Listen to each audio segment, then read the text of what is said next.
Hey everybody, it's Kevin and I'm coming at you from the comfort and coolness of my home office. I don't know about you, but I can't take the heat. That's why I snowboard. Anyways, coming at you because we want to discuss and recap what went down last week Thursday at the chapter event. I promised you guys that we're going to go through the 4 P's of entrepreneurship, right? Price, profit, power, and prosperity. And I have to tell you, it was off the charts again. You guys packed the house. It's so tough to do that in the summertime, so I give all of you guys credit that showed up because that shows your dedication to you enhancing your business and really being focused on what's important. So let's get into some of the things, and then I'm going to do some more detailed videos that I'm going to leak out to you over time here so that we can really go in depth on some of the topics that we talked about. But where we first started was we went through 5 different ways that we can really start to position your product or service when it comes to the proposition. So the first one being the unique selling proposition. Come on, we've heard this how many times? It's basically, why the heck should I do business with you, right? If you don't have your elevator speech down, whatever you want to call it, we've got a problem, right? So we got to get you started on that. So you should really have that thing dialed in so that it's in a conversation piece and it gets you really moving. Well, then we get into the unique value proposition. This is the one where it helps for you then to be able to sell your product or service at a premium price because you're showing true, real value above and beyond what everybody else in your market is doing. So if you haven't taken the time to do that, it's so important to do that because otherwise it's just you being a commodity, right? How many people are doing mortgages in the state of Wisconsin? Crazy number of people. Why do people still come to me specifically for certain reasons? Well, I've created value propositions for 4 or 5 different niches within the mortgage industry itself, right? You can do that exact same thing too. Then we get into an irresistible offer. Here again, we've talked about this so much, but you have to have a really good reason for people to want to start doing business with you. They have to get to know you, like you, trust you. And then at some point in time, give you $1 so that they'll continue doing business with you more and more. Give you referrals, the whole deal. So you have to be able to say, what offer can I put on the table that somebody just can't say no to? That gives you the opportunity then to sell them into other products and services that you're offering. In today's economy, you have to be able to get people's attention and get them to realize that you are different. And a lot of times that comes with having this incredible offer. Now, this is not me talking about discounting or whatever the case is. It's about creating real value with amazing bonuses, whatever the case is, to get somebody just to try you out so that they can start to trust you. Then we get into, as Kennedy calls it, your unique safety proposition, which is just the fancy way of saying your guarantee. Now, one of the things we talked about at the meeting is guarantee isn't about the money they spend with you. You could guarantee your time. You could guarantee you'll call somebody back. You'll send them an email, whatever the case is going to be. I always joke about the home improvement industry. If I really wanted to get in there, all I'd have to do is just take phone calls, return phone calls on a timely basis, show up on time, and I'd like make $1 million because so many people in that industry don't do it. Don't return phone calls, they're late, whatever the case is. And that's why one of our mastermind members, Al McFadden, is doing so well is because he's diligent about being different and, basically without saying it, guaranteeing that he's going to give you a way better experience than somebody else. And then the last one here, which is so vital now, is the unique experience proposition. What your client experiences when they go through your process is so important. Dr. Rick Schaefer, who just opened up a specialty knee clinic in Milwaukee, shared his entire patient experience with the group. It was completely invaluable, and I'll do my best to try to get him to recap it for us or something. But for those of you that missed it, you missed a really big deal because they have created a completely unique experience for people who are used to going to a doctor and just being miserable. People are there smiling, laughing, enjoying themselves, having a really great mindset in regards to being able to get to the point that they can be healthy again. So this was the first part that we went through, and this is all in Kennedy's book that he co-wrote with Jason Mars, No BS Price Strategies for Maximum Profit, is what I brought out of it. But you should really get it. It's like $15, $20. I don't know what it is. Buy it on Amazon, Barnes & Noble, whatever the case is going to be. But the read is amazing, and the information that's in there for the $15, $20 is incredible. So then we went on to, for the second portion of it, is we really wanted to focus on breaking that price-product link. In other words, Quit having people shop you on your product or service based upon whatever the price is. So the first one is you have to be able to identify who the heck is buying your product. When you go in and you do my exercise of finding your top 5%, top 20%, and you can clearly identify where those people are, who they hang out with, what their demographics are, go find more of them, right? And let's face it, some people don't like to hear me say it, but figure out how to sell more to the affluent. They love value. They are happy to pay more money for something if they truly believe they're getting a great experience and more value than anybody else is going to be giving them. And then start to find niches and subcultures, right? Just like I said, in my own personal business, I do work in the divorce field. I do work with first-time home buyers, on and on and on.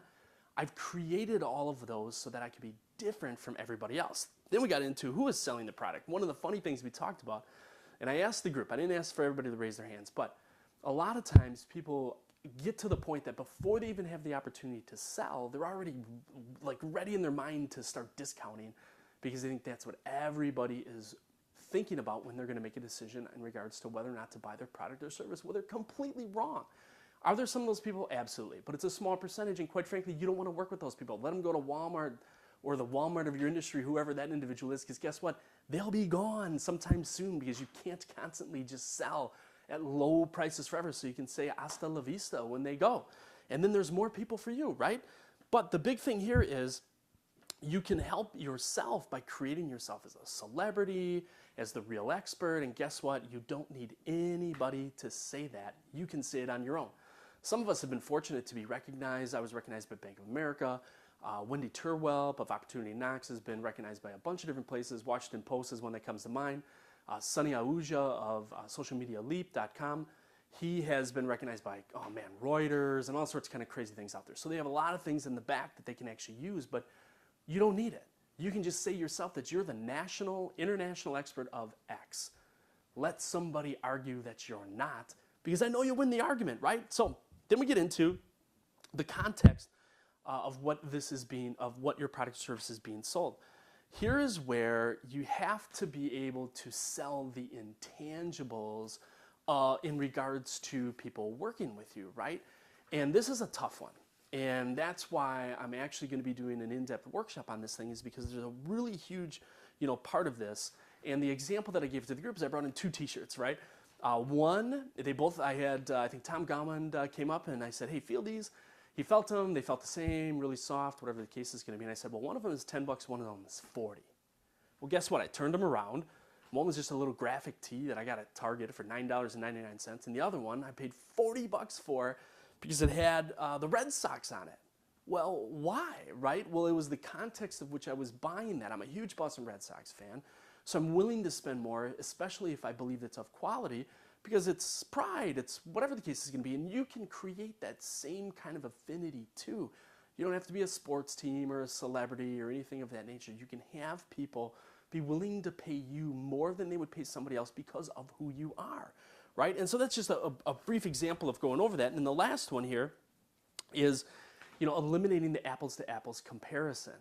When you can get to the point where you're doing that, that is huge, right? You don't want to be the guy who's saying, okay, well, I sell product X and so do 15 other people. Well, what are they going to do? They're going to completely buy from the guy who has the lowest price because they don't know how else to shop for it. So again, this goes back to, you having, creating celebrity, creating credibility, creating authority, the whole deal. So if you can come to the point where you can compare yourself to other things outside of your industry, once again, you're going to get that competitive advantage. Now, the bonus sheet that I'm sending to you, along with the 2 that we went through, is the business, math, and economics, right? And so in this, I'm going to go into a little bit more detail in a follow-up video on this, but this is to really help you to understand, how do you increase the price per unit of what you're selling? How can you increase the transaction size? And how can you increase the lifetime client value that you have? And if you can, how can you reduce some of the cost? And then what ultimately that does is it creates more profit for you, which means you either have to sell less, or if you sell more, you make more money, which is nothing wrong with that, right? So anyways, that is the recap of what it was. It doesn't do it justice. That's why you guys have to show up, right? Show up. It's amazing. The energy was incredible. The ideas, the sharing of the stories, it was off the charts. Now, one of the things that I offered to everybody is, whenever I feel that it warrants a workshop, we're going to do a workshop. So in this case, the feedback right away was incredible. And so I said, okay, we're going to do a workshop. So on Thursday, August 18th, from 8 a.m. to 11, location is to be determined. We're going to be doing a workshop where we go in depth on all this stuff. Now, I'm sending along the sign-up form if you want to. About 15 people sign up right away at the chapter itself, and for the first 20 I'm giving away, I've got 20 books, 20 of these price books from Kennedy. So the first 20 that show up, you guys get the books that I bought so that you can read that after you go through the workshop itself. But one of the things is that if you really feel like you want to take your business to that next level where you don't have to worry so much about selling on price or whatever the case is going to be, you want to deal with clients that aren't, complaining and whining or whatever the case is, you want better clients, you want to deliver more impactful client experience, whatever, this is where you want to be. If you really just don't believe in yourself and you don't believe that you can sell for higher prices, create more profit, whatever the case is, then it's not for you. Just whatever. There'll be another workshop down the road that you'll be happy to attend. So check it out. I've attached it to the thing. If you want to fill it out, you can email it back to me, you can fax back to me, you can call me, whatever you want to do. But the other thing is the last thing here is social event. Next week, Wednesday, the 27th of July, we're going to have our next Glazer Kennedy Insider Circle Greater Milwaukee Chapter social event starting at 6 p.m. at the Riverfront Pizzeria downtown on Erie Street. So all the details are going to be in the email. Please RSVP because I need to have an idea of how many people will be there. So if it's a lot more than I'm anticipating, I need to figure out if we can get some space or whatever the case is going to be. But everybody that comes down, I'm going to buy you one drink and one drink only. If you want to drink more than that, completely up to you. Hey, thanks everybody for coming. You'll get more videos, more stories, all sorts of kind of crazy stuff from me as time goes on. So stay cool, stay out of the heat, but keep your business hot. Let's get things going.